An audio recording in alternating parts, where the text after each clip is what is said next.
ನಮ್ಮ ದುಡ್ಡು ಗ್ರೋ ಆಗ್ತದೆ ನಿಜ, ಬಟ್ ನಮ್ಮ ಸುತ್ತಮುತ್ತ ಏನೇನು ವಸ್ತು ಇದೆಯೋ ಅದ್ರ ಬೆಲೆ ನಮ್ಮ ದುಡ್ಡಿಗಿಂತ ಬೇಗ ಬೆಳೀತದೆ. ಸೊ ಯಾವಾಗ ನಾವು ಸ್ವಲ್ಪ ರಿಸ್ಕ್ ತೊಗೊಳಕ್ಕೆ ಜಾಸ್ತಿ ಮಾಡ್ತೀವೋ ನಮ್ಮ ರಿಟರ್ನ್ಸ್ ಕೂಡ ಹೈ ಆಗುತ್ತೆ, ಮತ್ತು ನಮ್ಮ ರಿಸ್ಕ್ ಆಬ್ವಿಯಸ್ಲಿ ಜಾಸ್ತಿ ಇದ್ದೇ ಇರುತ್ತೆ. ಸೊ ನೀವು ಪ್ಯೂರ್ ಇನ್ವೆಸ್ಟ್ಮೆಂಟ್ ಪರ್ಸ್ಪೆಕ್ಟಿವಿಂದ ನೋಡ್ತಿದ್ರೆ, ನೀವು ಚಿನ್ನನ ಹೋಗಿ ಅಂಗಡಿಯಿಂದ ಕೊಂಡ್ಕೊಳ್ಳೋ ಬದಲು ನೀವು ಚಿನ್ನನ ಡಿಮ್ಯಾಟಿಂದ ಕೊಂಡ್ಕೊಂಡ್ರೆ ನಿಮ್ಗೆ ಉಪಯೋಗ ಆಗತ್ತೆ.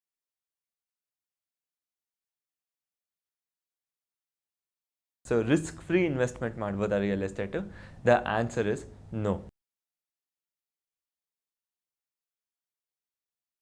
ನೀವು ಯಾವಾಗ ದಿನ ಬಿಟ್ಟು ದಿನ ನೋಡಲ್ವೋ ಪ್ರೈಸಸನ್ನು, ಆವಾಗ ನಿಮ್ಮ ರಿಟರ್ನ್ಸ್ ಯಾವಾಗಲೂ ಜಾಸ್ತಿ ಇರುತ್ತೆ.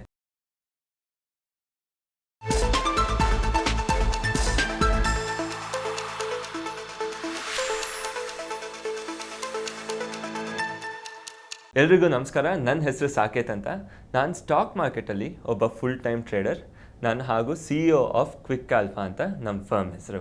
ಸೊ ನೀವು ನನ್ನನ್ನು ಬೇರೆ ಯೂಟ್ಯೂಬ್ ವೀಡಿಯೋಸನ್ನು ನೋಡಿರ್ಬೋದು, ಬಟ್ ಇವತ್ತಿನ ಯೂಟ್ಯೂಬ್ ವೀಡಿಯೋಲಿ ನೀವು ತಮ್ಮನೇಲಿ ನೋಡಿದ್ರೆ ನೀವು ಅಂದ್ಕೋಬೋದು ಪೋಸ್ಟ್ ಆಫೀಸ್ ಅಂದರೆ one of the safest option.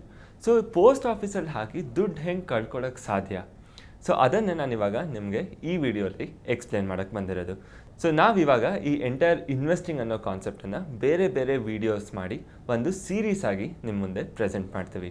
So ಇದರಲ್ಲಿ ನಾವು ಬೇರೆ ಬೇರೆ aspect of investing, stock market ಇರಲಿ, ರಿಯಲ್ ಎಸ್ಟೇಟ್ ಇರಲಿ, ಮ್ಯೂಚುವಲ್ ಫಂಡ್ ಇರಲಿ, ಗೋಲ್ಡ್ ಇರಲಿ, ಸೊ ಅದ್ರ ಬಗ್ಗೆ ಎಲ್ಲ ಕಲಿಯೋಣ. ಹಾಗೂ ಟ್ರೇಡಿಂಗ್ ಅಂದರೆ ಏನು, ಇನ್ವೆಸ್ಟಿಂಗ್ ಅಂದರೆ ಏನು, ಸ್ಟಾಕ್ಸನ್ನು ಹೆಂಗೆ ಚೂಸ್ ಮಾಡೋದು, ಅದ್ರ ಬಗ್ಗೆನೂ ಮುಂದೆ ಹೋಗ್ತಾ ಹೋಗ್ತಾ ಈ ಸೀರೀಸಲ್ಲಿ ಕಲಿಬೋದು. ಅದಕ್ಕಿಂತ ಮೊದಲು ನಾವು ಫಸ್ಟ್ ಏನು ಕಲಿಬೇಕು ಅಂದರೆ, ಇವಾಗ ಈ ಪೋಸ್ಟ್ ಆಫೀಸ್ ಇರ್ಬೋದು ಅಥವಾ ನಮ್ಮ SBI ಸೇವಿಂಗ್ಸ್ ಬ್ಯಾಂಕ್ ಅಕೌಂಟ್ ಇರ್ಬೋದು, ಅದರಲ್ಲೆಲ್ಲ ಹೋಗಿ ಇನ್ವೆಸ್ಟ್ ಮಾಡಿದ್ರೆ ಹೇಗೆ ಲಾಸ್ ಆಗುತ್ತೆ ಅಂತ. ಸೊ ಇವಾಗ ಒಂದು ಸಿಂಪಲ್ ಎಕ್ಸಾಂಪಲ್ ಕೊಡ್ತೀನಿ. ಸೊ ನಮ್ಮ ಅಜ್ಜಿ ಒಂದ್ಸರಿ ನನ್ನ ಹತ್ರ ಅವ್ರ ಪೋಸ್ಟ್ ಆಫೀಸ್ ಪಾಸ್ಬುಕ್ ತೊಗೊಂಡು ಬಂದರು. ಸೊ ನಮ್ಮ ಅಜ್ಜಿ ಒಂದಿಷ್ಟು ದುಡ್ಡು ಇಟ್ಟಿದ್ರು ಪೋಸ್ಟ್ ಆಫೀಸಲ್ಲಿ. ಅದು ಸುಮಾರು 20 ವರ್ಷದ ನಂತರ ಆ ದುಡ್ಡು ಡಬಲ್ ಆಗಿತ್ತು. ಸೊ 10 ವರ್ಷ ಅಲ್ಲ, 15 ವರ್ಷ ಅಲ್ಲ, 20 ವರ್ಷದ ನಂತರ ಅವ್ರು ಏನು ದುಡ್ಡು ಇಟ್ಟಿದ್ರು ಅದ್ರ 2ರಷ್ಟು ಆಗಿತ್ತು. ಸೊ ನಮ್ಮ ಅಜ್ಜಿಗೆ ತುಂಬ ಖುಷಿ ಆಗೋಯ್ತು, ನಾನು ಹಾಕಿದ ದುಡ್ಡು ಡಬಲ್ ಆಗಿದೆ ಅಂತ ತಂದು ತೋರಿಸಿದ್ರು. ಬಟ್ ಇವಾಗ ಇಶ್ಯೂ ಏನು ಅಂದರೆ, ಸೊ ದುಡ್ಡು ಡಬಲ್ ಆಗಿದೆ ನಿಜ, ಬಟ್ ನೀವು ಆ್ಯಕ್ಚುಲಾಗಿ ಪ್ರಾಫಿಟ್ ಮಾಡಿದಿರೋ ಇಲ್ವೋ? 20 ವರ್ಷದಲ್ಲಿ ನಿಮ್ಮ ಅಕ್ಕಿ ತೊಗೋತಿದ್ದ ಅಕ್ಕಿ ಬೆಲೆ 15 ರೂಪಾಯಿಂದ 50 ರೂಪಾಯಿ ಆಗಿದ್ರೆ, ಸೊ ನಿಮ್ದು ಆ್ಯಕ್ಚುಲಿ ದುಡ್ಡು ಡಬಲ್ ಆದರೂ ಕೂಡ ನೀವು ನಷ್ಟದಲ್ಲಿದ್ದೀರ. ಅದೇ ರೀತಿ ನೀವು ಹಾಕಿಸ್ತಿದ್ದ ಪೆಟ್ರೋಲ್ ಬೆಲೆ 40 ರೂಪಾಯಿಂದ 100 ರೂಪಾಯಿ ಆಗಿದ್ರೆ, ಸೊ ನಿಮ್ಮ ದುಡ್ಡು ಇಲ್ಲಿ ಪೋಸ್ಟ್ ಆಫೀಸಲ್ಲಿ ಡಬಲ್ ಆಗಿದ್ರೂ ಕೂಡ ನೀವು ಆ್ಯಕ್ಚುಲಿ ನಷ್ಟದಲ್ಲಿದ್ದೀರಾ. ಸೊ ಇವೇನು ಪ್ರೈಸ್ ಇನ್ಕ್ರೀಸ್ ಇದೆಯಲ್ಲ, ಸೊ ಬೇರೆ ಬೇರೆ ಕಮಾಡಿಟೀಸ್ ಇರ್ಬೋದು, ನೀವು ಫುಡ್ ಇರ್ಬೋದು, ಪೆಟ್ರೋಲ್ ಇರ್ಬೋದು, ಅಥವಾ ನಿಮ್ಮ ಸುತ್ತಮುತ್ತ ಎಲೆಕ್ಟ್ರಿಸಿಟಿ ಇರ್ಬೋದು, ಫೋನ್ ರೀಚಾರ್ಜ್ ಬೆಲೆ ಇರ್ಬೋದು, ಎಲ್ಲ ಸುತ್ತಮುತ್ತ ಏನು ಜಾಸ್ತಿ ಆಗುತ್ತಲ್ಲ, ಅದನ್ನು ನಾವು ಇನ್ಫ್ಲೇಷನ್ ಅಂತ ಕರಿತೀವಿ. ಇವಾಗ ನಮ್ಮ ದುಡ್ಡು ಏನು ಗ್ರೋ ಆಗ್ತಿರುತ್ತೋ, ಬ್ಯಾಂಕಲ್ಲಿರ್ಬೋದು, ರಿಯಲ್ ಎಸ್ಟೇಟಲ್ಲಿರ್ಬೋದು, ಸ್ಟಾಕ್ ಮಾರ್ಕೆಟಲ್ಲಿರ್ಬೋದು, ಅದು ಏನು ಗ್ರೋ ಆಗ್ತಿರುತ್ತಲ್ಲ, ಆ ಗ್ರೋತ್ ರೇಟ್ ಇನ್ ಕೇಸ್ ಇನ್ಫ್ಲೇಷನ್ಗಿಂತ ಕಡಿಮೆ ಇತ್ತು ಅಂದರೆ ನಾವು ಆ್ಯಕ್ಚುಲಿ ದುಡ್ಡು ಮಾಡೋ ಬದಲು ದುಡ್ಡನ್ನು ಕಳ್ಕೊತಿದ್ದೀವಿ. ಸೊ ಇದನ್ನು ಇನ್ನೊಂದಿಷ್ಟು ಡೀಟೇಲ್ ಆಗಿ ಎಕ್ಸ್ಪ್ಲೇನ್ ಮಾಡ್ತೀನಿ. ಎಕ್ಸಾಂಪಲಿಗೆ ನಾನು ಇವತ್ತು ನಿಮಗೆ 1000 ರೂಪಾಯಿ ತಂದು ಕೊಡ್ತೀನಿ. ಸೊ ನೀವು ಈ 1000 ರೂಪಾಯಿನ ಇಟ್ಕೋತೀರ. 1 ವರ್ಷ ಏನು ಮಾಡಲ್ಲ, ಹಾಗೆ ನೋಟನ್ನು ಹಾಗೆ ಇಟ್ಕೊಂಡಿರ್ತೀರ. 500 ರೂಪಾಯಿ ನೋಟ್ ಕೊಟ್ಟಿರ್ತೀನಿ. 2 ವರ್ಷ ಏನು ಮಾಡಲ್ಲ, 3 ವರ್ಷ ಏನು ಮಾಡಲ್ಲ, ಹಾಗೆ 10 ವರ್ಷದ ತನಕ ತಳ್ಳಿದ್ರೆ ಆ 1000 ರೂಪಾಯಿ ಏನು ತೊಗೊಳಕ್ಕಾಗತ್ತಲ್ಲ, ಪರ್ಚೇಸಿಂಗ್ ಪವರ್ ಅಂತ ಏನು ಕರಿತೀವಿ, ಆ 1000 ರೂಪಾಯಲ್ಲಿ ಏನೇನು ಬರುತ್ತೆ ಅದು ಪ್ರತಿ ವರ್ಷದಿಂದ ವರ್ಷಕ್ಕೆ ಕಡಿಮೆ ಆಗ್ತಾ ಹೋಗುತ್ತೆ. ಇವಾಗ ನಮ್ಮ ಅಜ್ಜಿನ ಕೇಳಿದರೆ 100 ರೂಪಾಯಿಗೆ ಎಷ್ಟೊಂದು ಬರುತ್ತೆ ಅಂತಾರೆ ಅವ್ರ ಕಾಲದಲ್ಲಿ, ಬಟ್ ಇವಾಗ 100 ರೂಪಾಯಿಗೆ ತುಂಬ ಕಡಿಮೆ ಬರುತ್ತೆ. ಇವಾಗ ಅಂಗಡಿಗೆ ಹೋದರೆ ಒಂದು 2-3 ವಸ್ತು ತೊಗೊಂಡ್ರೆ 100 ರೂಪಾಯಿ ಆಗೋಗುತ್ತೆ. ಸೊ ಅದೇ ನಮ್ಮ ಅಜ್ಜಿ ಕಾಲದಲ್ಲಿ 100 ರೂಪಾಯಿಗೆ ತುಂಬ ಅಂದರೆ ತುಂಬ ವಸ್ತುಗಳು ಬರೋದು. ಸೊ ಇದೇನಾಗ್ತದೆಯಲ್ಲ, ಅದು ಲಾಸ್ ಆಫ್ ಪರ್ಚೇಸಿಂಗ್ ಪವರ್ ಅಂತ ಕರಿತೀವಿ. ಸೊ ನೀವು 100 ರೂಪಾಯಿನ ಅಥವಾ 1000 ರೂಪಾಯಿನ ಹಾಗೆ ಇಟ್ಕೊಂಡು ಅದನ್ನು ಬೆಳೆಸದೇ ಇದ್ದರೆ, ಸೊ ಎವ್ರಿ ವರ್ಷ ಅಥವಾ ಪ್ರತಿ ವರ್ಷ ನಿಮ್ಮದು ಏನು ಪವರ್ ಇದೆಯೋ, ಪರ್ಚೇಸಿಂಗ್ ಪವರ್ ಅಂತ ಕರಿತೀವಿ, ಅದು ಪ್ರತಿ ವರ್ಷ ಕಡಿಮೆ ಕಡಿಮೆ ಆಗ್ತಾ ಹೋಗುತ್ತೆ. ಸೊ ಅದಂತ ಏನು ಮಾಡ್ತಾರೆ ಜನರು, ಹೋಗಿ ಪೋಸ್ಟ್ ಆಫೀಸಲ್ಲಿಡೋದು ಅಥವಾ SBI ಸೇವಿಂಗ್ಸ್ ಬ್ಯಾಂಕಲ್ಲಿಡೋದು. ಬೇರೆ SBI ಒಂದೇ ಅಲ್ಲ, ಎನಿ ಸೇವಿಂಗ್ಸ್ ಬ್ಯಾಂಕ್ ತೊಗೊಳ್ಳಿ, ವೇರ್ ನಿಮಗೆ ಇಂಟ್ರೆಸ್ಟ್ ಬಂದು 3%, 4%, 4.25% ಈ ಥರ ಇಂಟ್ರೆಸ್ಟ್ ಬರ್ತಾ ಹೋಗುತ್ತೆ. ಸೊ ಕಾಮನ್ ಮ್ಯಾನ್ ಅಂದರೆ ನಾರ್ಮಲ್ ಜನರು ಇರ್ತಾರಲ್ಲ, ಅವರಿಗೆ ಇದನ್ನು ನೋಡಿದ್ರೆ ನನ್ನ ದುಡ್ಡು ಆ್ಯಕ್ಚುಲಿ ಗ್ರೋ ಆಗ್ತದೆ ಅನಿಸುತ್ತೆ. ಸೊ ಈ ವರ್ಷ 1,000 ರೂಪಾಯಿ ಇಟ್ಟರೆ ನೆಕ್ಸ್ಟ್ ವರ್ಷ 1,040 ರೂಪಾಯಿ ಇಂಟ್ರೆಸ್ಟ್ ಬರುತ್ತೆ, ಅಥವಾ 1 ಲಕ್ಷ ಇಟ್ಟರೆ 4,000 ರೂಪಾಯಿ ಇಂಟ್ರೆಸ್ಟ್ ಬರುತ್ತೆ. ನಮ್ಗೇನು ಅನಿಸುತ್ತೆ ಅಂದರೆ ಇದು ಆ್ಯಕ್ಚುಲಿ ನಮ್ಮ ದುಡ್ಡು ಗ್ರೋ ಆಗ್ತದೆ ಅಂತ. ಬಟ್ ನಾವು ಇದರಲ್ಲಿ ಏನು ಮಿಸ್ ಮಾಡ್ತೀವಿ ಅಂದರೆ, ನಮ್ಮ ದುಡ್ಡು ಗ್ರೋ ಆಗ್ತದೆ ನಿಜ, ಬಟ್ ನಮ್ಮ ಸುತ್ತಮುತ್ತ ಏನೇನು ವಸ್ತು ಇದೆಯೋ ಅದ್ರ ಬೆಲೆ ನಮ್ಮ ದುಡ್ಡಿಗಿಂತ ಬೇಗ ಬೆಳೀತದೆ. ಇದರಿಂದ ನಮ್ಮ ದುಡ್ಡು ಬೆಳೆದ್ರೂ ಕೂಡ ನಾವು ಆ್ಯಕ್ಚುಲಿ ನಷ್ಟದಲ್ಲಿದ್ದೀವಿ. ಇವಾಗ ನಾವು 2022ರಲ್ಲಿ ನೋಡಿದ್ರೆ ಇನ್ಫ್ಲೇಷನ್ ಬಂದುಬಿಟ್ಟು ಸುಮಾರು 7% ಹತ್ರ ಆಯಿತು, 6.7%. 2021ರಲ್ಲಿ ನೋಡಿದ್ರೆ ಇನ್ಫ್ಲೇಷನ್ ಬಂದುಬಿಟ್ಟು ಸುಮಾರು 6% ಹತ್ರ ಆಯಿತು. ಇವಾಗ ನಾವು ಸೇವಿಂಗ್ಸ್ ಬ್ಯಾಂಕಲ್ಲಿ ಇಟ್ಬಿಟ್ಟು ಬರೀ 4% ನಮ್ಮ ದುಡ್ಡನ್ನು ಗ್ರೋ ಮಾಡಿಸಿದ್ರೆ ನಮ್ಗೆ ಆ್ಯಕ್ಚುಲಿ ಆಗ್ತಿರೋ ನಷ್ಟ 2-3% ಪ್ರತಿ ವರ್ಷ. ಸೊ ಇದರಿಂದ ಏನಾಗುತ್ತೆ ಅಂದರೆ, ನಮ್ಮ ದುಡ್ಡು ಒಂದು ಕಡೆ ಗ್ರೋ ಆಗ್ತಿದ್ರು, ಇನ್ನೊಂದು ಕಡೆ ನಮಗೆ ನಷ್ಟ ಆಗ್ತಿರುತ್ತೆ. ಅದರಿಂದ we have to look at other alternative investment. So ಇವಾಗ ಪೋಸ್ಟ್ ಆಫೀಸ್ ಬಿಟ್ಟು ನೆಕ್ಸ್ಟ್ ಏನು ಮಾಡ್ಬೋದು? ಸೊ ಪೋಸ್ಟ್ ಆಫೀಸೇ ನಿಮಗೆ ಕಂಫರ್ಟಬಲ್, ಪೋಸ್ಟ್ ಆಫೀಸೇ ಜಾಸ್ತಿ ಸೇಫ್ಟಿ ಅನಿಸಿದ್ರೆ ಪೋಸ್ಟ್ ಆಫೀಸಲ್ಲಿ ಬೇರೆ ಬೇರೆ ಸ್ಕೀಮ್ಗಳಿರ್ತವೆ. ಸಿಂಪಲ್ ಪೋಸ್ಟ್ ಆಫೀಸ್ FDಗೆ ಹೋದರೆ ನಿಮ್ಮ ರೇಟ್ ಆಫ್ ರಿಟರ್ನ್ 4%ಇಂದ ಸ್ಟ್ರೈಟ್ ಅವೇ 7% ತನಕ ಹೋಗುತ್ತೆ. ಇವಾಗ ಇನ್ಫ್ಲೇಷನ್ ಬಂದು 6.7% ಇದೆ, ಬಟ್ ನಿಮ್ಮ FD 7.5% ಅಥವಾ 7%ಅಲ್ಲಿ ಗ್ರೋ ಆಗ್ತಿದೆ. ಸೊ ಇದರಿಂದ ಏನಾಗುತ್ತೆ ಅಂದರೆ ನಿಮ್ಗೆ ಒಂದಿಷ್ಟು ಲಾಭ ಬರ್ಬೋದು, ಬಟ್ ಇದು ನಿಮ್ಗೆ ಆ್ಯಕ್ಚುಲಿ ಲಾಭ ಆಗಲ್ಲ. 7%ಅಲ್ಲಿ ಗ್ರೋ ಆಗ್ತಿದೆ, 7% ಇನ್ಫ್ಲೇಷನ್ ಇದೆ. ಸೊ ನಿಮ್ಗೆ ಏನಿದೆಯೋ ನೆಟ್ ಆಫ್ ಆಗಿ ನೆಟ್ 0 ಸಿಗುತ್ತೆ. ಸೊ ನಾವು ಯಾವಾಗ ನಮ್ಮ ದುಡ್ಡನ್ನು 7%ಗಿಂತ ಜಾಸ್ತಿ ಗ್ರೋ ಮಾಡೋಕ್ಕೆ ಏಮ್ ಮಾಡ್ತೇವೋ ಆವಾಗ ಮಾತ್ರ ನಮಗೆ ಲಾಭ ಆಗೋಕ್ಕೆ ಸಾಧ್ಯ. ಸೊ ನಾವು ಈ ಸೀರೀಸಲ್ಲಿ ಏನು ನೋಡೋಣ ಅಂದರೆ, ಈ ಪೋಸ್ಟ್ ಆಫೀಸ್ ಬಿಟ್ಟು ಅಥವಾ FD ಬಿಟ್ಟು ಬೇರೆ ಏನೇನು ಆಪ್ಷನ್ಸ್ ಇದೆ ನಮ್ಗೆ ಇನ್ವೆಸ್ಟ್ ಮಾಡೋಕ್ಕೆ. ಸೊ ಈ ಡಿಫ್ರೆಂಟ್ ಆಪ್ಷನ್ಸಲ್ಲಿ ಇನ್ವೆಸ್ಟ್ ಮಾಡಿದರೆ ರಿಸ್ಕ್ ಹೆಂಗಿರುತ್ತೆ, ಅದ್ರ ಲಿಕ್ವಿಡಿಟಿ ಹೆಂಗಿರುತ್ತೆ. ಲಿಕ್ವಿಡಿಟಿ ಅಂದರೆ ಇವಾಗ ನಾನು ದುಡ್ಡು ಹಾಕಿದರೆ ಎಷ್ಟು ಬೇಗ ಅದನ್ನು ಆಚೆ ತೆಗಿಬೋದು. ಇವಾಗ ನೀವು ನೋಡಿರ್ಬೋದು, ರಿಯಲ್ ಎಸ್ಟೇಟಲ್ಲಿ ಕೆಲವು ಸರಿ ದುಡ್ಡು ಹಾಕಿದರೆ ಅದನ್ನು ಮತ್ತೆ ಸೆಲ್ ಮಾಡೋಕ್ಕೆ ನಾನು ಬೈಯರನ್ನು ಹುಡುಕಬೇಕು, ಬೇಕು ಅಂದಾಗ ನಂಗೆ ಬೈಯರ್ ಸಿಗಲ್ಲ. ಸೊ ಇದು ಲಿಕ್ವಿಡಿಟಿ ಅಂತ ಕರಿತೀವಿ. ಲಿಕ್ವಿಡಿಟಿ ಹೆಂಗಿರುತ್ತೆ, ಯಾವ್ದ್ರಲ್ಲಿ ಜಾಸ್ತಿ ಯಾವ್ದ್ರಲ್ಲಿ ಕಡಿಮೆ, ಅದಾದಮೇಲೆ ಇವಾಗ ನಿಮ್ಮ ಕ್ಯಾಪಿಟಲ್ ಇನ್ವೆಸ್ಟ್ ಮಾಡೋಕ್ಕೆ ಎಷ್ಟು ಬೇಕು. ಸೊ ಇದ್ರ ಬಗ್ಗೆ ಎಲ್ಲ ನಾವು ಮುಂದೆ ಹೋಗ್ತಾ ಹೋಗ್ತಾ ಇನ್ನೊಂದು ಸ್ವಲ್ಪ ತಿಳ್ಕೊಳ್ಳೋಣ. ಸೊ ಇವಾಗ ಮುಂದಿನ ಭಾಗಕ್ಕೆ ಹೋಗೋಣ. ಮುಂದಿನ ಭಾಗದಲ್ಲಿ ಇವಾಗ ಸೇವಿಂಗ್ಸ್ ಅಥವಾ FD ಬಿಟ್ಬಿಟ್ಟು ಬೇರೆ ಏನೇನು ಆಪ್ಷನ್ಸ್ ಇದೆ. ಸೊ ಫಸ್ಟ್ ಆಪ್ಷನ್ ಬಂದುಬಿಟ್ಟು ಬಾಂಡ್ಸ್ ಅಂತ ಕರಿತೀವಿ. ಬಾಂಡ್ಸ್ ಅಂದರೆ ಇವಾಗ ಬ್ಯಾಂಕ್ ನಮ್ಗೆ ಹೆಂಗೆ ಲೋನ್ ಕೊಡುತ್ತೋ ನಾವು ಅದೇ ರೀತಿ ಗೌರ್ಮೆಂಟಿಗೆ ಲೋನ್ ಕೊಡ್ಬೋದು, ಅದೇ ರೀತಿ ಬೇರೆ ಕಂಪ್ನಿಗಳಿಗೆ ಲೋನ್ ಕೊಡ್ಬೋದು. ಇದರಿಂದ ನಮಗೆ ಇಂಟ್ರೆಸ್ಟ್ ಬರುತ್ತೆ. ಸೊ ನಾವು ಒಂದು ಕಡೆ ಸೇವಿಂಗ್ಸ್ ಮಾಡೋ ಬದಲು ನಾವು ಬೇರೆಯವರಿಗೆ ಲೋನ್ ಕೊಡ್ಬೋದು. ಸೊ ಇದೇನಾಗುತ್ತೆ ಅಂದರೆ ಕ್ಯಾಪಿಟಲ್ ರಿಕ್ವೈರ್ಮೆಂಟ್ ಕಡಿಮೆನೇ ಇರುತ್ತೆ. ಸೊ ಕ್ಯಾಪಿಟಲ್ 1,000ಇಂದ ಹಿಡಿದು 10,000ಇಂದ ಹಿಡಿದು ಇವನ್ 1,00,000 ಕೋಟಿ ತನಕ ಹಾಕ್ಬೋದು. ಸೊ ಬೇರೆ ಬೇರೆ ಇನ್ವೆಸ್ಟ್ಮೆಂಟ್ ಅವೆನ್ಯೂಸ್ ಬರುತ್ತೆ. ಸೊ ಇವಾಗ ಇದರಲ್ಲಿ ಏನಾಗುತ್ತೆ ಅಂದರೆ, ನಾವಿವಾಗ ಏನು ದುಡ್ಡು ಕೊಡ್ತೀವಿ ಅದು ಬೇರೆಯವರಿಗೆ ಲೋನ್ ಆಗಿ ಹೋಗುತ್ತೆ. ಸೊ ಅವ್ರು ಪ್ರತಿ ವರ್ಷ ನಮಗೆ ಇಂಟ್ರೆಸ್ಟ್ ಕೊಟ್ಟಂಗೆ ನಮ್ಮ ದುಡ್ಡು ಬೆಳೀತಾ ಹೋಗುತ್ತೆ. ಸೊ ಇವಾಗ ನೀವು ನೋಡಿರ್ಬೋದು, ಕೆಲವು ಕಡೆ ಇಂಟ್ರೆಸ್ಟ್ 9% ಇರುತ್ತೆ, ಕೆಲವು ಕಡೆ ಇಂಟ್ರೆಸ್ಟ್ 12% ಇರುತ್ತೆ, ಕೆಲವು ಕಡೆ ಇವನ್ 15% ಇರುತ್ತೆ. ಸೊ ನೀವು ಈ ಸೇಫ್ ಬಾಂಡ್ಸ್ ಅಂತ ಹೋದರೆ ಕೂಡ ನಿಮ್ಗೆ 8ರಿಂದ 12% ತನಕ ಇಂಟ್ರೆಸ್ಟ್ ಬರುತ್ತೆ. ದ ಸೇಫೆಸ್ಟ್ ಬಾಂಡ್ ಅಂದರೆ ಗೌರ್ಮೆಂಟ್ ಬಾಂಡ್ಸು, ಅದರಿಂದ ಒಂದು ಸುಮಾರು 7% ತನಕ ಇಂಟ್ರೆಸ್ಟ್ ಬರುತ್ತೆ. ಸೊ ನೀವು ಇದರಿಂದ ಏನು ನೋಡ್ಬೋದು ಅಂದರೆ, ಸಿಂಪಲ್ ಸ್ವಲ್ಪ ಎಕ್ಸ್ಟ್ರಾ ರಿಸ್ಕ್ ತೊಗೊಳ್ಳೋದ್ರಿಂದ ಸೊ ನಿಮ್ಮ ರಿಟರ್ನ್ಸು ತುಂಬ ಇಂಪ್ರೂವ್ ಆಗುತ್ತೆ. ಇವಾಗ ನೀವು HDFC, ಇನ್ಫೋಸಿಸ್ ಅಂತ ಬಿಗ್ ಕಂಪ್ನೀಸಿಗೆ ಲೋನ್ ಕೊಟ್ಟರೆ ಅವ್ರು ಡಿಫಾಲ್ಟ್ ಮಾಡಲ್ಲ. ಅವರು ಡಿಫಾಲ್ಟ್ ಅಂದರೆ ಲೋನ್ ತೀರಿಸ್ತಾರೆ, ಸೊ ತೀರಿಸದೆ ಹೋಗಲ್ಲ. ಸೊ ಅದರಿಂದ ಏನಾಗುತ್ತೆ ಅಂದರೆ, ನಿಮ್ಮ ಏನು ಲೋನ್ ಕೊಟ್ಟಿರ್ತಾರ ಅದು ಸೇಫಾಗೂ ಇರುತ್ತೆ, ನಿಮ್ಮ ದುಡ್ಡು ಜೊತೆಗೆ ಹೈಯರ್ ಇಂಟ್ರೆಸ್ಟ್ ರೇಟು ಕೂಡ ಸಿಗುತ್ತೆ. ಸೊ ಇದು first investment option which is called as bonds. ಬಾಂಡ್ಸಲ್ಲಿ ಗೌರ್ಮೆಂಟ್ ಬಾಂಡ್ಸ್ ಅಂತ ಬರುತ್ತೆ, ಕಾರ್ಪೊರೇಟ್ ಬಾಂಡ್ಸ್ ಅಂತ ಬರುತ್ತೆ. ಸೊ ಕಾರ್ಪೊರೇಟ್ ಬಾಂಡ್ಸು ಸ್ವಲ್ಪ ರಿಸ್ಕಿಯರ್, ಅದರಿಂದ ಹೈಯರ್ ರಿಟರ್ನ್ ಸಿಗುತ್ತೆ. ಗೌರ್ಮೆಂಟ್ ಬಾಂಡ್ಸು ಸೇಫೆಸ್ಟ್, ಅದರಿಂದ ಸ್ವಲ್ಪ ಕಡಿಮೆ ರಿಟರ್ನ್ ಸಿಗುತ್ತೆ. ಸೊ ನಮ್ಮ ಸೆಕೆಂಡ್ ಇನ್ವೆಸ್ಟ್ಮೆಂಟ್ ಅವೆನ್ಯೂ ಬಂದು ಗೋಲ್ಡ್. ಸೊ ಗೋಲ್ಡ್ ನೀವು ನೋಡಿರ್ಬೋದು, ಇಂಡಿಯನ್ಸ್ಗಂದರೆ ಗೋಲ್ಡ್ ಅಂದರೆ ತುಂಬ ಇಷ್ಟ. ಒಂದು ಏನು ಹೇಳ್ಬೋದು ಅಂದರೆ, ಎಲ್ಲರ ಮನೆಯಲ್ಲೂ ಕೂಡ 100% ಚಿನ್ನ ಇದ್ದೇ ಇರುತ್ತೆ. ಸೊ ಈ ಚಿನ್ನ ಇಲ್ಲದೆ ಇರೋ ಮನೆ ಇಂಡಿಯಾದಲ್ಲಿ ಹುಡ್ಕೋದು ತುಂಬ ಕಷ್ಟ. ಬಿಕಾಸ್ ಇದು ನಮ್ಗೆ ಈಗಿಂದಲ್ಲ, ಸೊ ಹಳೆ ಕಾಲದಿಂದ ದುಡ್ಡು ಬಂದಂಗೂ ಕೂಡ ಅದನ್ನು ಗೋಲ್ಡಲ್ಲಿ ಹಾಕಿ ಇಟ್ಕೊಳ್ಳೋ ಅಭ್ಯಾಸ ನಮ್ಮೆಲ್ಲರಲ್ಲೂ ಇರೋದ್ರಿಂದ ಸೊ ಎಲ್ಲರ ಮನೆಯಲ್ಲೂ ಗೋಲ್ಡ್ ಇರುತ್ತೆ. ಇದು ನೆಕ್ಸ್ಟ್ ಬೆಸ್ಟ್ ಆಪ್ಷನ್. ಗೋಲ್ಡಲ್ಲಿ ನೀವು ಸಣ್ಣ ಪುಟ್ಟ ದುಡ್ಡನ್ನು ಹಾಕ್ಬೋದು, 1,000 ರೂಪಾಯಿಂದ ಹಿಡಿದು 1,00,000 ಕೋಟಿ ತನಕ ಕೂಡ ನೀವು ಚಿನ್ನನ ಪರ್ಚೇಸ್ ಮಾಡ್ಬೋದು. ಸೊ ಚಿನ್ನ ಪರ್ಚೇಸ್ ಮಾಡೋಕ್ಕೆ ಹೋದಾಗ 2 ಥರ ಆಪ್ಷನ್ ಇರುತ್ತೆ. ಒಂದು, ನೀವು ಯಾವ್ದಾದ್ರು ಜ್ಯುವೆಲ್ಲರಿ ಸ್ಟೋರಿಗೆ ಹೋಗಿ ಚಿನ್ನನ ಪರ್ಚೇಸ್ ಮಾಡಬೇಕು. ಇನ್ನೊಂದು ಥರ ಆಪ್ಷನ್ ಬಂದು ನೀವು ಚಿನ್ನನ ನಿಮ್ಮ ಡಿಮ್ಯಾಟ್ ಫಾರ್ಮಲ್ಲಿ ಪರ್ಚೇಸ್ ಮಾಡ್ಬೋದು. ಸೊ ನೀವು ಇವಾಗ ಚಿನ್ನನ ಡಿಮ್ಯಾಟ್ ಫಾರ್ಮಲ್ಲಿ ಪರ್ಚೇಸ್ ಮಾಡಿದರೆ ನಿಮಗೆ ಮೇಕಿಂಗ್ ಚಾರ್ಜಸ್ಸು, ಶೋರೂಮಲ್ಲಿ ಏನೇನು ಚಾರ್ಜಸ್ ಹಾಕ್ತಾರೋ ಅಂಥ ಚಾರ್ಜಸ್ ಏನೂ ಕೂಡ ಬರಲ್ಲ. ಸೊ ನೀವು ಪ್ಯೂರ್ ಇನ್ವೆಸ್ಟ್ಮೆಂಟ್ ಪರ್ಸ್ಪೆಕ್ಟಿವಿಂದ ನೋಡ್ತಿದ್ರೆ ನೀವು ಚಿನ್ನನ ಹೋಗಿ ಅಂಗಡಿಯಿಂದ ಕೊಂಡ್ಕೊಳ್ಳೋ ಬದಲು ನೀವು ಚಿನ್ನನ ಡಿಮ್ಯಾಟಿಂದ ಕೊಂಡ್ಕೊಂಡ್ರೆ ನಿಮ್ಗೆ ಉಪಯೋಗ ಆಗುತ್ತೆ. ಯಾಕೆಂದರೆ ಅದು ತಗೋತಿರೋ ಉದ್ದೇಶನೇ ಇನ್ವೆಸ್ಟ್ಮೆಂಟ್ ಮಾಡೋಕ್ಕೋಸ್ಕರ, ನೀವು ಜ್ಯುವೆಲ್ಲರಿ ಹಾಕೊಳ್ಳೋಕ್ಕಲ್ಲ.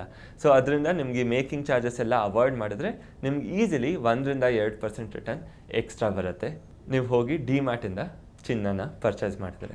ಸೊ ಇವಾಗ ಚಿನ್ನದು ಯೂಸ್ ಏನು? ಸೊ ಅದು ಕೂಡ ನಿಮ್ಗೊಂದು 9-10% ತನಕ ಇನ್ಕ್ರೀಸ್ ಆಗುತ್ತೆ. ಚಿನ್ನ ಆನ್ ಅನ್ ಆ್ಯಾವರೇಜ್ 9-10% ತನಕ ಇನ್ಕ್ರೀಸ್ ಆಗುತ್ತೆ. ಬಟ್ ಡೌನ್ ಸೈಡು ಕೂಡ ಚಿನ್ನಾಗಿರುತ್ತೆ. ಇವಾಗ ನೀವು ಬಾಂಡ್ಸ್ ಎಲ್ಲ ತೊಗೊಂಡ್ರೆ, ಗೌರ್ಮೆಂಟ್ ಬಾಂಡ್ಸ್ ತೊಗೊಂಡ್ರೆ ನಿಮ್ಗೆ ಅದ್ರಲ್ಲಿ ಲಾಸೇ ಆಗೋಲ್ಲ. ಗೌರ್ಮೆಂಟ್ ಗ್ಯಾರಂಟಿ ಕೊಡುತ್ತೆ, ಅದು ಏನೇ ಆಗಲಿ, ಎಕನಾಮಿ ಹೇಗೆ ಹಾಳಾಗಲಿ, ಎಷ್ಟೇ ಗ್ರೋ ಆಗಲಿ, ನಾವು ಬಂದು ನಿಮ್ಮ ದುಡ್ಡನ್ನು ವಾಪಸ್ ಕೊಡ್ತೀವಿ ಅಂತ. ಸೊ ಯಾವಾಗ ನಾವು ಸ್ವಲ್ಪ ರಿಸ್ಕ್ ತೊಗೊಳಕ್ಕೆ ಜಾಸ್ತಿ ಮಾಡ್ತೀವೋ ನಮ್ಮ ರಿಟರ್ನ್ಸ್ ಕೂಡ ಹೈ ಆಗುತ್ತೆ ಮತ್ತು ನಮ್ಮ ರಿಸ್ಕ್ ಆಬ್ವಿಯಸ್ಲಿ ಜಾಸ್ತಿ ಇದ್ದೇ ಇರುತ್ತೆ. ಇವಾಗ ಚಿನ್ನಕ್ಕೆ ಬಂದರೆ ಚಿನ್ನ ಪ್ರೈಸು ಯಾವಾಗಲೂ ಗ್ರೋ ಆಗ್ತಿರಲ್ಲ. ಕೆಲವು ಸರಿ ಚಿನ್ನ ಪ್ರೈಸ್ ಕಡಿಮೆ ಇರುತ್ತೆ, ಕೆಲವು ಸರಿ ಜಾಸ್ತಿ ಆಗುತ್ತೆ. ಇವಾಗ ನೀವು ನೋಡಿದ್ರೆ ಸೊ ಆಲ್ಮೋಸ್ಟ್ ಅರೌಂಡ್ 70,000 ರೂಪಾಯಿ ತನಕ ಬಂದಿದೆ ಚಿನ್ನದ ಬೆಲೆ. ಸೊ ಆಲ್ಮೋಸ್ಟ್ 2-3 ವರ್ಷದ ಕೆಳಗಡೆ 30,000-35,000 ಇತ್ತು. ಸೊ ಇವಾಗ ನೀವು ನೋಡಿದ್ರೆ ಚಿನ್ನದ ಪ್ರೈಸ್ ಡಬಲ್ ಆಗಿದೆ. ಬಟ್ ಒಂದು ಪಾಯಿಂಟಲ್ಲಿ ಆಲ್ಮೋಸ್ಟ್ ಅರೌಂಡ್ 4-5 ವರ್ಷ ಚಿನ್ನ ಮೇಲೆ ಹೋಗೇ ಇರಲಿಲ್ಲ. ಸುಮಾರು 30,000ದಿಂದ 35,000 ತನಕ ಸುಮಾರು 5 ವರ್ಷ ಇತ್ತು. ಸೊ 25,000ಕ್ಕೆ ಬಂತು, 24,000ಕ್ಕೆ ಬಂತು, ಆಮೇಲೆ ಮತ್ತೆ 30,000 ತನಕ ಹೋಯಿತು, ಮತ್ತೆ 26,000ಕ್ಕೆ ಬಂತು, ಇವಾಗ 70,000ಕ್ಕೆ ಬಂದಿದೆ. ಸೊ ಯಾರು 30,000ದಲ್ಲಿ ತೊಗೊಂಡಿದ್ರೆ ಸೊ ಅವರು ತುಂಬ ವರ್ಷಕ್ಕಾದಮೇಲೆ ಅವ್ರಿಗೆ ಫೈನಲಿ ರಿಟರ್ನ್ಸ್ ಬಂದಿರೋದು. ಸೊ ಕೆಲವು ಪಾಯಿಂಟಲ್ಲಿ ಅವ್ರು ಆಲ್ಸೋ ಲಾಸಲ್ಲಿರೋರು, ಬಿಕಾಸ್ 30,000ದಿಂದ 26,000ಕ್ಕೆ ಬಂದಿತ್ತು. ಸೊ ಇದರಲ್ಲಿ ಏನು ನೋಡ್ಬೋದು ಅಂದರೆ ನಿಮ್ಗೆ ರಿಟರ್ನ್ಸು ಹೈ ಇದೆ, ಸೊ ಅದರಿಂದ ನಿಮ್ಗೆ ರಿಸ್ಕು ಸ್ವಲ್ಪ ಜಾಸ್ತಿ ಇರುತ್ತೆ. ಸೊ ನೀವು ಲಾಸಿಗೆ ಹೋಗೋ ಚಾನ್ಸಸ್ ಕೂಡ ಇರುತ್ತೆ. ಸೊ ನೆಕ್ಸ್ಟ್ ಇನ್ವೆಸ್ಟ್ಮೆಂಟ್ ಏನು ಅಂದರೆ ರಿಯಲ್ ಎಸ್ಟೇಟು ನಿಮಗೆ ಚಿನ್ನಗಿಂತ ಮಚ್ ಸೇಫರ್, ಬಿಕಾಸ್ ನೀವು ಭೂಮಿ ಮೇಲೆ ಹಾಕ್ತಿದ್ದೀರ. ಸೊ ರಿಯಲ್ ಎಸ್ಟೇಟ್ ಕೂಡ 2 ಥರ ಇನ್ವೆಸ್ಟ್ಮೆಂಟ್ ಬರುತ್ತೆ. ಒಂದು, ನೀವು ರಿಯಲ್ ಎಸ್ಟೇಟ್ ಡೈರೆಕ್ಟಾಗಿ ಹೋಗಿ ಭೂಮಿನ ಪರ್ಚೇಸ್ ಮಾಡ್ಬೋದು. ಸೆಕೆಂಡ್ ರೀತಿ ಬಂದುಬಿಟ್ಟು ನೀವು ಅಗೇನ್ ರಿಯಲ್ ಎಸ್ಟೇಟ್ ಕೂಡ ಡಿಮ್ಯಾಟ್ ಮೂಲಕ ಹಾಕ್ಬೋದು. ಇದು ಹೆಂಗೆ ಸಾಧ್ಯ ಅಂತ ನಾನು ಮುಂದೆ ಬೇರೆ ವೀಡಿಯೋಗಳಲ್ಲಿ ನಿಮ್ಗೆ ಎಕ್ಸ್ಪ್ಲೇನ್ ಮಾಡ್ತೀನಿ. ಬಟ್ ಇಷ್ಟು ತಿಳ್ಕೊಳ್ಳಿ, ನೀವು ರಿಯಲ್ ಎಸ್ಟೇಟು ಕೇವಲ 300 ರೂಪಾಯಿ 400 ರೂಪಾಯಿ ಇಟ್ಕೊಂಡು ನೀವು ರಿಯಲ್ ಎಸ್ಟೇಟ್ ಪ್ರಾಜೆಕ್ಟ್ಸ್ ಮೇಲೆ ನಿಮ್ಮ ಡಿಮ್ಯಾಟಿಂದ ಡೈರೆಕ್ಟಾಗಿ ಇನ್ವೆಸ್ಟ್ ಮಾಡ್ಬೋದು. ಸೊ ಅದ್ರ ಬಗ್ಗೆ ಆಮೇಲೆ ಬರೋಣ. ಬಟ್ ಇವಾಗ coming to real estate, so first one ಅಂದರೆ ಕ್ಯಾಪಿಟಲ್ ತುಂಬ ಬೇಕಾಗತ್ತೆ. ಇವಾಗ ನೀವು ನೋಡಿದ್ರೆ ಸಣ್ಣ ಪುಟ್ಟ 50 ಲಕ್ಷ 30 ಲಕ್ಷಕ್ಕೆಲ್ಲ ನೀವು ಭೂಮಿ ಸಿಗೋದೇ ಇಲ್ಲ. ಸೊ ಏನಿದ್ರು ಇವಾಗ ಹೋಗಿ ಭೂಮಿ ಕೇಳಿದ್ರೆ ಮಾತಾಡೋದೇ ಕೋಟಿಲಿ. ಸೊ 1 ಕೋಟಿ 5 ಕೋಟಿ 6 ಕೋಟಿ ರಿಯಲ್ ಎಸ್ಟೇಟ್ ಬೆಲೆ ನೀವು ಒಂದು 5 ವರ್ಷ ಇರಲಿ 10 ವರ್ಷ ಇರಲಿ ನೋಡ್ತಿದ್ರೆ ಕಂಟಿನ್ಯೂಸ್ ಆಗಿ ಮೇಲೆ ಹೋಗ್ತದೆ. ಬಟ್ ಸೊ ರಿಯಲ್ ಎಸ್ಟೇಟ್ ಬೀಳೋದೇ ಇಲ್ವಾ, ಯಾವಾಗಲೂ ಮೇಲೆ ಹೋಗ್ತಿರತ್ತ. ಸೊ ಈ ವಿಷಯಕ್ಕೆ ನಾವು ನೆಕ್ಸ್ಟ್ ಬರೋಣ. ಬಟ್ ನೀವು ತಿಳ್ಕೊಬೇಕಾಗಿರೋದೇನು ಅಂದರೆ ರಿಯಲ್ ಎಸ್ಟೇಟಿಗೆ ತುಂಬ ಹೈ ಕ್ಯಾಪಿಟಲ್ ಬೇಕು, ಮತ್ತು ನಿಮ್ಮ ರಿಟರ್ನ್ಸ್ ಬಂದುಬಿಟ್ಟು ಆಲ್ಮೋಸ್ಟ್ ಸುಮಾರು 8-9% ಇರುತ್ತೆ. ಸೊ ನೀವು ಕೇಳ್ಬೋದು, ಬಟ್ ಸಾಕೇತ್ ನಾನು ತೊಗೊಂಡಿರೋ ಮನೆ ಆಲ್ಮೋಸ್ಟ್ 5 ವರ್ಷದಲ್ಲೇ ಡಬಲ್ ಆಗಿದೆ, ನಾನು ಕನಕಪುರ ರೋಡಲ್ಲಿ ಹಾಕಿದೆ, ಅಲ್ಲಿ ತ್ರಿಬಲ್ ಆಗಿದೆ. ಸೊ ನೀವು ಅದು ನಿಜ. ಸೊ ರಿಯಲ್ ಎಸ್ಟೇಟ್ ಡಬಲ್ಲು ಆಗಿರ್ಬೋದು, ತ್ರಿಬಲ್ಲು ಆಗಿರ್ಬೋದು. ನಾವು ರಿಯಲ್ ಎಸ್ಟೇಟ್ ಅಂದರೆ ಏನು ನೋಡೋದು ಅಂದರೆ ಇಡೀ Bengaluru as a hole. So ನಾವು ಒಂದೇ ಏರಿಯಾ ತೊಗೊಂಡು ಅಲ್ಲಿ ಡಬಲ್ ಆಗಿದೆಯಾ ಟ್ರಿಪಲ್ ಆಗಿದೆಯಾ ನೋಡಲ್ಲ. ಸೊ ನಾವು ಯಾವಾಗ ಇಡೀ ಬೆಂಗಳೂರು ತೊಗೋತೀವೋ, ವೈಟ್ ಫೀಲ್ಡಲ್ಲಿ ತೊಗೊಂಡಿರ್ಬೋದು, ಮಲ್ಲೇಶ್ವರಮಲ್ಲಿ ತೊಗೊಂಡಿರ್ಬೋದು, ಜಯನಗರಲ್ಲಿ ತೊಗೊಂಡಿರ್ಬೋದು. ಸೊ ನೀವು ಜಯನಗರ ನೋಡಿದ್ರೆ ಲಾಸ್ಟ್ 5 ವರ್ಷದಲ್ಲಿ ಕೇವಲ 30% ಮಾತ್ರ ಗ್ರೋತ್ ಇರೋದು. ಸೊ ನೀವು MG ರೋಡ್ ನೋಡಿದ್ರೆ ಲಾಸ್ಟ್ 5 ವರ್ಷದಲ್ಲಿ ಕೇವಲ 10% ಮಾತ್ರ ಗ್ರೋ ಆಗಿರೋದು. Because MG road per square feet ಏನಿದೆಯಲ್ಲ ಇವಾಗ ಆಲ್ಮೋಸ್ಟ್ ಅರೌಂಡ್ 40,000 ಇದೆ. ಸೊ ಲಾಸ್ಟ್ ಒಂದು 5 ವರ್ಷದ ಮುಂಚೆ 32-33 ಸಾವಿರ ಇತ್ತು, ಇವಾಗ 40,000 ತನಕ ಬಂದಿದೆ. ಸೊ ಕೇವಲ 10%, ಕೇವಲ 20%, 30% 5 ವರ್ಷದಲ್ಲಿ ಗ್ರೋ ಆಗಿರೋದು. ಒಂದು ಸಿಟಿ ಫುಲ್ ಡೆವಲಪ್ಮೆಂಟ್ ಆದಮೇಲೆ ರಿಯಲ್ ಎಸ್ಟೇಟ್ ಗ್ರೋತ್ ಕೂಡ ಕಡಿಮೆ ಆಗ್ತಾ ಬರುತ್ತೆ. ನೀವು ಇನ್ನೂ ಔಟ್ಸ್ಕಟ್ಸಿಗೆ ಹೋದರೆ, ಕೆಲವು ಕಡೆ ಏರ್ಪೋರ್ಟ್ ಆ ಕಡೆ ಎಲ್ಲ ಹೋದರೆ ಇವಾಗ ಗ್ರೋ ಆಗ್ತದೆ. ಬಟ್ ನೀವು 10 ವರ್ಷ 20 ವರ್ಷದ ಮುಂಚೆ ತೊಗೊಂಡಿದ್ರೆ ಕೂಡ ತುಂಬ ವರ್ಷ ನೀವು ಇಟ್ಕೋಬೇಕಿತ್ತು ಬಿಫೋರ್ ನಿಮ್ಮ ಲ್ಯಾಂಡ್ ರಿಟರ್ನ್ ಕೊಡೋಕ್ಕೆ ಸ್ಟಾರ್ಟ್ ಮಾಡೋಕ್ಕಿಂತ ಮುಂಚೆ. ಸೊ ರಿಯಲ್ ಎಸ್ಟೇಟ್ ಅಂದಾಗ ನಾವು ಓವರ್ ಆಲ್ ರಿಯಲ್ ಎಸ್ಟೇಟ್ ತೊಗೋತೀವಿ ಹೊತ್ತು ಒಂದು ಸ್ಪೆಸಿಫಿಕ್ ಏರಿಯಾ ತೊಗೊಳ್ಳಲ್ಲ. ಸೊ ಬೆಂಗಳೂರು ಓವರ್ ಆಲ್ ನೋಡಿದಾಗ 8-9% ಇದೆ. ಸೊ ಹಾಗಾದ್ರೆ ರಿಯಲ್ ಎಸ್ಟೇಟಲ್ಲಿ ರಿಸ್ಕೇ ಇಲ್ವಾ? ಸೊ ರಿಸ್ಕ್ ಫ್ರೀ ಇನ್ವೆಸ್ಟ್ಮೆಂಟ್ ಮಾಡ್ಬೋದಾ real estate? The answer is no. Real ಎಸ್ಟೇಟಲ್ಲಿ ಕೂಡ ರಿಸ್ಕ್ ಇರುತ್ತೆ. ಸೊ ನಮ್ಗೆ ಯಾಕೆ ರಿಸ್ಕ್ ಗೊತ್ತಾಗಲ್ಲ ಅಂದರೆ, ನಾವು ಸ್ಟಾಕ್ ಮಾರ್ಕೆಟ್ ಅಥವಾ ಗೋಲ್ಡ್ ಥರ ದಿನ ಹೋಗಿ ನಂದು ಇವತ್ತು ಸ್ಕ್ವೇರ್ ಫೀಟ್ ವ್ಯಾಲ್ಯೂ ಎಷ್ಟು, ಇವತ್ತು ಸ್ಕ್ವೇರ್ ಫೀಟ್ ವ್ಯಾಲ್ಯೂ ಎಷ್ಟು, ನಾಳೆ ಎಷ್ಟು ಅಂತ ದಿನ ಸ್ಕ್ವೇರ್ ಫೀಟ್ ವ್ಯಾಲ್ಯೂ ನಾವು ಚೆಕ್ ಮಾಡ್ತಾ ಕೂರಲ್ಲ. ಸೊ ಇವತ್ತು ನೀವು ಲ್ಯಾಂಡ್ ತೊಗೊಂಡಿದ್ರೆ ಅದನ್ನು ನೆಕ್ಸ್ಟ್ ಯಾವಾಗಲೂ ಒಂದು 3 ವರ್ಷನೋ 5 ವರ್ಷನೋ 10 ವರ್ಷನೋ ಬಿಟ್ಟು ನೀವು ನೋಡಿದಾಗ ನಾನು ಹಾಕಿರೋ ಭೂಮಿ ಬೆಲೆ ಜಾಸ್ತಿ ಆಗಿದೆ ಅಂತ ನಮ್ಗೆ ಅನ್ಸುತ್ತೆ. ಸೊ ಆ್ಯಕ್ಚುಲಾಗಿ ನಾವು ದಿನ ಬಿಟ್ಟು ದಿನ ನೋಡ್ತಾ ಹೋದರೆ ಪ್ರೈಸಸ್ಸು, ಸೊ ರಿಯಲ್ ಎಸ್ಟೇಟಲ್ಲಿ ಕೂಡ ಫ್ಲಕ್ಚುಯೇಷನ್ ಇರುತ್ತೆ. ಬಟ್ ಓನ್ಲಿ ಇಶ್ಯೂ ಏನು ಅಂದರೆ ರಿಯಲ್ ಎಸ್ಟೇಟಲ್ಲಿ ನಾವು ಲಿಕ್ವಿಡಿಟಿ ಅಂತ ಏನು ಕರಿತೀವಿ ಅದಿಲ್ಲ. ಸೊ ಲಿಕ್ವಿಡಿಟಿ ಇಲ್ಲದೆ ಇರೋದ್ರಿಂದ ಪ್ರೈಸ್ ಡಿಸ್ಕವರಿ ಅಂತ ಇನ್ನೊಂದು ಟರ್ಮ್ ಇದೆ. ಏನು ಅಂತ ನಾನು ಡೀಟೇಲಾಗಿ ಎಕ್ಸ್ಪ್ಲೇನ್ ಮಾಡ್ತೀನಿ, ಸೊ ನಿಮ್ಗೆ ಅರ್ಥ ಆಗುತ್ತೆ. ಸೊ ಇವಾಗ ಫಾರ್ ಎಕ್ಸಾಂಪಲ್ ರಿಯಲ್ ಎಸ್ಟೇಟಿಗೆ ಬರ್ತೀನಿ. ಸೊ ಇವಾಗ ಯಾವ್ದಾದ್ರು ನನ್ನ ಹತ್ರ ಲ್ಯಾಂಡ್ ಇದೆ, 1 ಕೋಟಿ ರೂಪಾಯಿಗೆ ನಾನು ಕೇಳ್ತೀನಿ. ಸೊ ಇನ್ನೊಬ್ಬ ಬಯ್ಯರ್ ಬರ್ತಾನೆ. ಸೊ ನಾನು 1 ಕೋಟಿಗೆ ಸೆಲ್ ಮಾಡ್ತೀನಿ ಅಂತೀನಿ. ಇನ್ನೊಬ್ಬ ಬಯ್ಯರ್ ಬಂದು ನನಗೆ 80 ಲಕ್ಷಕ್ಕೆ ಬೇಕು ಅಂತಾನೆ. ಸೊ ಈ ಆ್ಯಕ್ಚುಲ್ ಲ್ಯಾಂಡ್ ಬೆಲೆ ಎಷ್ಟು? ಸೊ ನಾವು ಏನು ನೆಗೋಷಿಯೇಟ್ ಮಾಡ್ತೀವೋ ಅದ್ರ ತಕ್ಕಂಗೆ ಅದಕ್ಕೆ ಬೆಲೆ ಬರುತ್ತೆ. ಸೊ ನಾನು 1.25 ಕೋಟಿ ಕೇಳಿದೆ, ಅವನು 50 ಲಕ್ಷ ಕೇಳ್ದ ಅಂದರೆ ಆ ಡೀಲ್ ಆಗೋದೇ ಇಲ್ಲ. ಸೊ ಯಾವಾಗ ಜಾಸ್ತಿ ಬಯ್ಯರ್ ಆ್ಯಂಡ್ ಸೆಲ್ಲರ್ ಇರ್ತಾರೋ ಆವಾಗ ಪ್ರೈಸ್ ಡಿಸ್ಕವರಿ ಅಂತ ಆಗುತ್ತೆ. ಸೊ ಇವಾಗ ನಾನು 1.25 ಕೋಟಿ ಕೇಳಿದೆ, ಆ ಬಯ್ಯರ್ 50 ಲಕ್ಷ ಕೇಳ್ದ, ಇನ್ನಿಬ್ಬರು ಬರ್ತಾರೆ. ಸೊ ಅದೇ ಪೀಸ್ ಆಫ್ ಲ್ಯಾಂಡಿಗೆ ಒಬ್ಬ 55 ಲಕ್ಷ ಕೇಳ್ತಾನೆ, ಇನ್ನೊಬ್ಬ 1.40 ಕೋಟಿ ಕೇಳ್ತಾನೆ. ಸೊ ಇದೇ ಥರ ಜಾಸ್ತಿ ಜನ ಬಂದಂಗೆ ಸೊ ಪ್ರೈಸಸ್ಸು ಒಟ್ಟಿಗೆ ಬರ್ತಾ ಹೋಗುತ್ತೆ. ಸೊ ಜಾಸ್ತಿ ಜನ ಇದ್ದಂಗೆ ಕೂಡ ಪ್ರೈಸ್ ಡಿಸ್ಕವರಿ ಅಂತ ಏನು ಕರಿತೀವಿ ಅದು ತುಂಬ ಚೆನ್ನಾಗಿರುತ್ತೆ. ಸೊ ಯಾವಾಗ ಬೇಕಾದ್ರೆ ಸೆಲ್ ಮಾಡ್ಕೋಬೋದು, ಯಾವಾಗ ಬೇಕಾದ್ರೆ ಇಮಿಡಿಯೇಟಾಗಿ ಬೈ ಮಾಡ್ಬೋದು. ಕಂಟಿನ್ಯೂಸ್ಲಿ ಬೈಯರ್ ಸೆಲ್ಲರ್ ಇರ್ತಾರೆ, ಬಟ್ ಏನು ಸಿಗುತ್ತಲ್ಲ ಕರೆಕ್ಟ್ ಪ್ರೈಸಿಗೆ ಸಿಗುತ್ತೆ. ಸ್ಟಾಕ್ ಮಾರ್ಕೆಟಲ್ಲಿ ಅದು ಆಗೋದ್ರಿಂದ ಸೊ ನಮಗೆ ಪ್ರೈಸಸ್ಸು ಮೇಲೆ ಕೆಳಗೆ ಹೋಗ್ತಿರತ್ತೆ. ಯಾವಾಗ ಬೇಕಾದ್ರೆ ಅದನ್ನು ಪರ್ಚೇಸ್ ಮಾಡ್ಬೋದು, ಯಾವಾಗ ಬೇಕಾದ್ರೆ ಅದನ್ನು ಸೆಲ್ ಮಾಡ್ಬೋದು. ಬಟ್ ಅದು ರಿಯಲ್ ಎಸ್ಟೇಟಲ್ಲಿ ಆಗಲ್ಲ. ಸೊ ರಿಯಲ್ ಎಸ್ಟೇಟಲ್ಲಿ ಅದು ಆಗದೆ ಇರೋದ್ರಿಂದ ಕೆಲವು ಸರಿ ನಮ್ಗೆ ರಿಯಲ್ ಎಸ್ಟೇಟ್ ವ್ಯಾಲ್ಯೂ ಕಡಿಮೆ ಆಗಿದ್ದಾಗ ಕೂಡ ನಮಗೆ ತಿಳಿಯಲ್ಲ. ಬಿಕಾಸ್ ಸುತ್ತಮುತ್ತ ಯಾರು ಪರ್ಚೇಸೇ ಮಾಡ್ತಿಲ್ಲ, ಸೆಲ್ಲು ಮಾಡ್ತಿಲ್ಲ, ಹೆಂಗೆ ಗೊತ್ತಾಗುತ್ತೆ ನಮ್ಗೆ ವ್ಯಾಲ್ಯೂ? ಸೊ ಅದೇ ರೀತಿ ನಾವು ಪ್ರತಿದಿನ ನೋಡೋಕ್ಕೆ ಹೋಗಲ್ಲ. ಸೊ ಯಾವಾಗಲೂ ನೋಡೋದು 2 ವರ್ಷಕ್ಕೆ ಒಂದ್ಸರಿ, 5 ವರ್ಷಕ್ಕೆ ಒಂದ್ಸರಿ. ಸೊ ಅವಾಗ ಡೆಫಿನೆಟ್ಲಿ ಇನ್ಕ್ರೀಸ್ ಆಗಿರುತ್ತೆ. ಸೊ ರಿಯಲ್ ಎಸ್ಟೇಟಲ್ಲಿ ಕೂಡ ರಿಸ್ಕ್ ಇರುತ್ತೆ. ಸೊ ಬಟ್ ರಿಸ್ಕ್ ಸ್ವಲ್ಪ ಕಡಿಮೆ. ರಿಯಲ್ ಎಸ್ಟೇಟ್ ನೀವು ಲಾಂಗ್ ಟರ್ಮ್ ಇಟ್ಟಷ್ಟು ಕೂಡ ಗ್ರೋ ಆಗುತ್ತೆ. ರಿಸ್ಕ್ ಬಂದುಬಿಟ್ಟು ಸುಮಾರು ಗೋಲ್ಡ್ ಅಷ್ಟೇ ಇರುತ್ತೆ, ಅಥವಾ ಗೋಲ್ಡಿಗಿಂತ ಇನ್ನೊಂದು ಸ್ವಲ್ಪ ಕಡಿಮೆನೇ ಇರುತ್ತೆ ರಿಸ್ಕು ರಿಯಲ್ ಎಸ್ಟೇಟಲ್ಲಿ. ಬಟ್ ಮೇನ್ ಇಶ್ಯೂ ಏನು ಅಂದರೆ ನಿಮ್ಮ ಕ್ಯಾಪಿಟಲ್ ಮತ್ತು ನಿಮ್ಮದು ಲಿಕ್ವಿಡಿಟಿ. ಸೊ ಫೈನಲ್ ಅವೆನ್ಯೂ ಅಂತ ಏನು ಕರಿತೀವಿ ಅದು ಬಂದ್ಬಿಟ್ಟು ಸ್ಟಾಕ್ ಮಾರ್ಕೆಟ್. ಸೊ ಸ್ಟಾಕ್ ಮಾರ್ಕೆಟಲ್ಲಿ ಲಿಕ್ವಿಡಿಟಿ ವೆರಿ ಹೈ. ಸೊ ನೀವು ಇಮ್ಮಿಡಿಯೇಟ್ಲಿ ಬೈ ಸೆಲ್ ಮಾಡ್ಬೋದು. ಗೋಲ್ಡಲ್ಲೂ ಕೂಡ ಲಿಕ್ವಿಡಿಟಿ ವೆರಿ ಹೈ ಇರುತ್ತೆ. ಸೊ ತುಂಬ ಈಸಿಯಾಗಿ ಬೈ ಸೆಲ್ ಮಾಡ್ಬೋದು. ಸೆಕೆಂಡ್ ಒಂದು capital requirement very low. So ನೀವು ಇನ್ವೆಸ್ಟ್ ಮಾಡಬೇಕು ಅಂದರೆ 100 ರೂಪಾಯಿ ಇರಲಿ, 500 ರೂಪಾಯಿ ಇರಲಿ, 1000 ರೂಪಾಯಿ ಇರಲಿ ಇನ್ವೆಸ್ಟ್ಮೆಂಟನ್ನು ನೀವು ಸ್ಟಾರ್ಟ್ ಮಾಡ್ಬೋದು. ಸೊ ನೀವು ಹಾಗೆ ನೋಡೋಕ್ಕೋದ್ರೆ ನಿಮ್ಮ ಕ್ಯಾಪಿಟಲ್ಲು ಕಡಿಮೆ ಬೇಕು, ಲಿಕ್ವಿಡಿಟಿನೂ ಜಾಸ್ತಿ ಇರುತ್ತೆ, ರಿಟರ್ನು ತುಂಬ ಹೈ ಇರುತ್ತೆ. ರಿಟರ್ನ್ ಬಂದುಬಿಟ್ಟು ಸುಮಾರು 14ಇಂದ 15% ಅನ್ನೋ ಆ್ಯಾವರೇಜ್ ಸಿಗುತ್ತೆ. ಸೊ ನೀವು ಒಳ್ಳೆ ಮ್ಯೂಚುವಲ್ ಫಂಡಲ್ಲಿ ಹಾಕಿದ್ರೆ ಒಂದು 14-15% ಸಿಗುತ್ತೆ. ನಾನು ಡೈರೆಕ್ಟ್ ನಿಫ್ಟಿಲೇ ಹಾಕ್ತೀನಿ ಅಂದರೆ ಒಂದು 13-14% ತನಕ ನಿಮ್ಗೆ ರಿಟರ್ನ್ ಸಿಗುತ್ತೆ. ನಾವು ಏನು ತಿಳ್ಕೊಬೇಕು ಅಂದರೆ ಎಲ್ಲದು ಯಾವಾಗಲೂ ಚೆನ್ನಾಗಿರೋಕ್ಕಾಗಲ್ಲ. ಒಂದು ಕಡೆ ರಿಟರ್ನ್ ಕಡಿಮೆ ಇದೆ ಅಂದರೆ ನಮಗೆ ರಿಸ್ಕು ಕಡಿಮೆ ಇರುತ್ತೆ. ಸೊ ಇಲ್ಲಿ ನಮ್ಗೆ ರಿಟರ್ನ್ಸ್ ಜಾಸ್ತಿ ಬರ್ತದೆ. ಸೊ ಅದರಿಂದ ನಮ್ಗೆ ರಿಸ್ಕ್ ಕೂಡ ಜಾಸ್ತಿ ಇರುತ್ತೆ. ಕೆಲವು ಸಮಯದಲ್ಲಿ ಇವಾಗ ನೀವು ಕೋವಿಡ್ ಟೈಮಲ್ಲಿ ನೋಡಿದ್ರೆ ನೀವೇನು ದುಡ್ಡು ಹಾಕಿರ್ತೀರ, ಸೊ ಲೆಟ್ಸೆ ನೀವು 2019 ಇನ್ವೆಸ್ಟ್ ಮಾಡೋಕ್ಕೆ ಸ್ಟಾರ್ಟ್ ಮಾಡಿದ್ರಿ, ಸುಮಾರು 30-40% ಅಷ್ಟು ನಿಮಗೆ ನಷ್ಟ ಆಗಿರೋದು ಕೋವಿಡ್ ಟೈಮಲ್ಲಿ ಏನಾದ್ರು ಸೆಲ್ ಮಾಡಿದ್ರೆ. ಸೊ ಬಟ್ ನಾನು ಸೆಲ್ ಮಾಡಲ್ಲ, ಅದನ್ನು ಇಟ್ಕೊಂಡು ನಾನು ಇನ್ನೊಂದು 5 ವರ್ಷ ಇಟ್ಕೋತೀನಿ ಅಂದರೆ ಇವಾಗ ನಿಮಗೆ ಡಬಲ್ ಆಗಿರೋದು.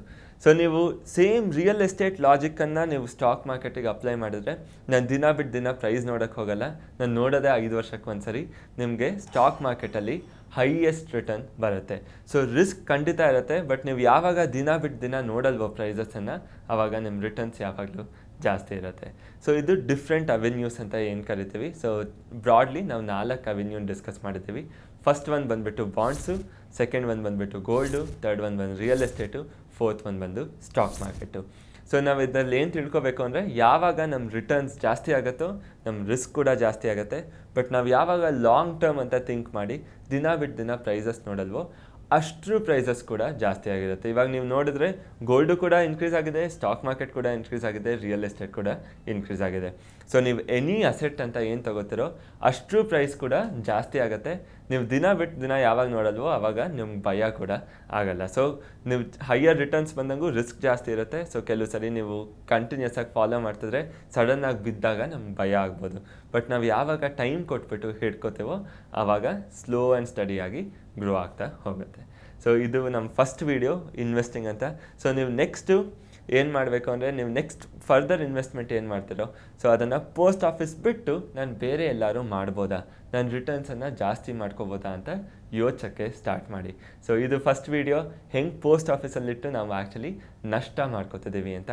ಸೊ ಈ ಮಿಸ್ಟೇಕನ್ನು ನೀವು ಮಾಡಬೇಡಿ. ಸೊ ಇವಾಗ ನಾವು ಈ ವಿಡಿಯೋಲಿ ಏನು ಡಿಸ್ಕಸ್ ಮಾಡಿದ್ದೇವಲ್ಲ, ನನ್ನ ಎಕ್ಸ್ಪರ್ಟೀಸ್ ಬಂದು ಸ್ಟಾಕ್ ಮಾರ್ಕೆಟಲ್ಲಿರೋದ್ರಿಂದ ಸೊ ಮುಂದಿನ ಹೋಗ್ತಾ ವೀಡಿಯೋಸಲ್ಲಿ ನಾನು ಸ್ಟಾಕ್ ಮಾರ್ಕೆಟಲ್ಲಿ ನಿಮ್ಗೆ ಹೆಂಗೆ ಇನ್ವೆಸ್ಟ್ ಮಾಡೋದು, ಏನೇನು ಥರ ಇರುತ್ತೆ ಆಪ್ಷನ್ಸು, ಯಾವುದ್ರಲ್ಲಿ ಎಷ್ಟು ರಿಸ್ಕ್ ಇರುತ್ತೆ, ಇವಾಗ ಕಂಪ್ನಿಗಳನ್ನು ಹೆಂಗೆ ಅನಲೈಸ್ ಮಾಡೋದು, ಅದನ್ನು ಡೀಟೇಲ್ ಆಗಿ ಹೇಳ್ಕೊಡ್ತಾ ಬರ್ತೀನಿ. ಸೊ ಫಸ್ಟ್ ವಿಡಿಯೋ ಇಷ್ಟ ಆಗಿದೆ ಅಂತ ಭಾವಿಸ್ತೀನಿ. ಇಷ್ಟ ಆದಲ್ಲಿ ಲೈಕ್ ಬಟನನ್ನು ಒತ್ತಿ, ಸಬ್ಸ್ಕ್ರೈಬ್ ಬಟನನ್ನು ಒತ್ತಿ. Thank you. ಅನುಕ್ಷಣದ ಸುದ್ದಿಗಳಿಗಾಗಿ Vistara news YouTube channel subscribe ಮಾಡಿ. ಹೊಸ ಸುದ್ದಿಗಳ ನೋಟಿಫಿಕೇಶನ್ಗಾಗಿ ಬೆಲ್ ಐಕಾನ್ ಕ್ಲಿಕ್ ಮಾಡಿ. ಲೇಟೆಸ್ಟ್ ಅಪ್ಡೇಟ್ಸ್ಗಾಗಿ www.vistaranews.com ವೆಬ್ಸೈಟ್ಗೆ ವಿಸಿಟ್ ಮಾಡಿ. ಅಂಗೈಯಲ್ಲೇ ಜಗತ್ತಿನ ಸುದ್ದಿ ತಿಳಿಯಲು Vistara news Kannada app download ಮಾಡಿ.